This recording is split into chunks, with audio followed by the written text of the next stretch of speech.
Timnas Indonesia berpotensi diperkuat 3 pemain baru yang akan menjalani sumpah WNI dalam lanjutan kualifikasi Piala Dunia 2026. Akankah komposisi timnas makin meyakinkan?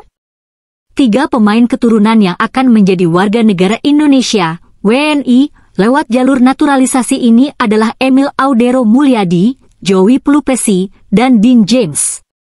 Sementara Ula Romeni sudah lebih dulu mendapat paspor Indonesia. Proses naturalisasi Emil, Joey, dan Dean sudah diterima Dewan Perwakilan Rakyat, DPR, RI pada Kamis 6 Maret. Sebelumnya anggota Komisi X dan 13 DPR RI juga menyetujui proses naturalisasi. Berikutnya, berkas naturalisasi Emil, Joey, dan Dean akan diserahkan kembali ke Sekretariat Presiden. Dari situlah kemudian dibuatkan keputusan Presiden, Kepres, naturalisasi.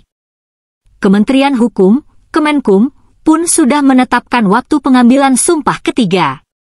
Rencana sesi sumpah setia sebagai WNI akan diambil di Roma, Italia pada Senin 10 Maret.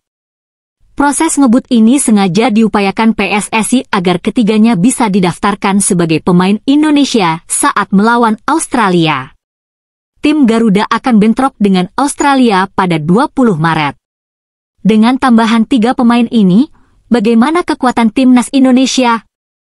Yang pasti, semakin banyak pilihan dan opsi untuk posisi penjaga gawang, bek sayap, dan gelandang.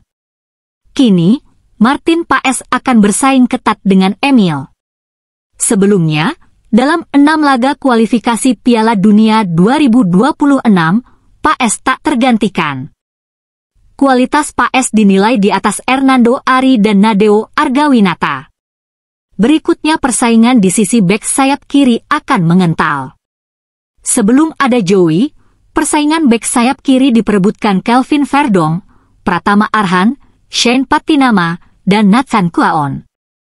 Persaingan ini membuat bek-bek yang berkiprah di Liga 1 bisa kehilangan kesempatan. Kualitas mereka dinilai tidak cukup bersaing. Dan, kini Joey membuat persaingan makin ketat. Utamanya Shane dan Nathan kian kehabisan kans.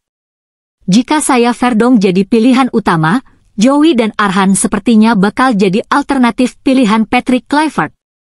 Namun, sisi pertahanan timnas Indonesia bisa kian kukuh. Selain Jai Itzes, Max Hilgers, Rizky Ridho, dan Justin Hubner, bek sayap juga punya potensi dijadikan bek tengah. Kehadiran Dean membuat lini tengah tim merah putih makin berwarna.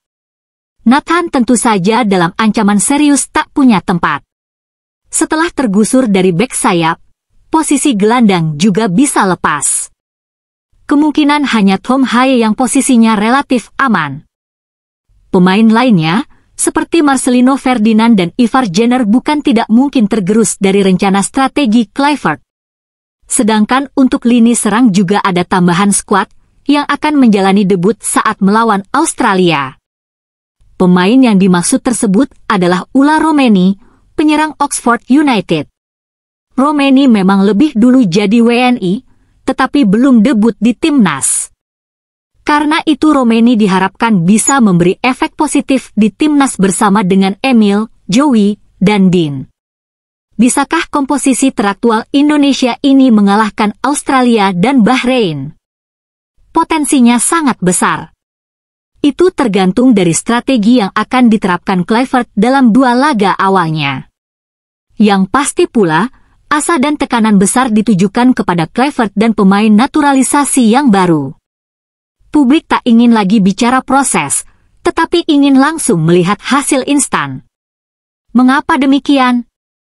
Karena proses tidak berawal dari tengah atau bagian akhir sebuah ajang. PSSI telah memutuskan tak ingin berproses panjang, tetapi hasil instan lewat jalur naturalisasi. Terima kasih sudah nonton, update terus berita terbaru di Buat Maan TV, sampai jumpa.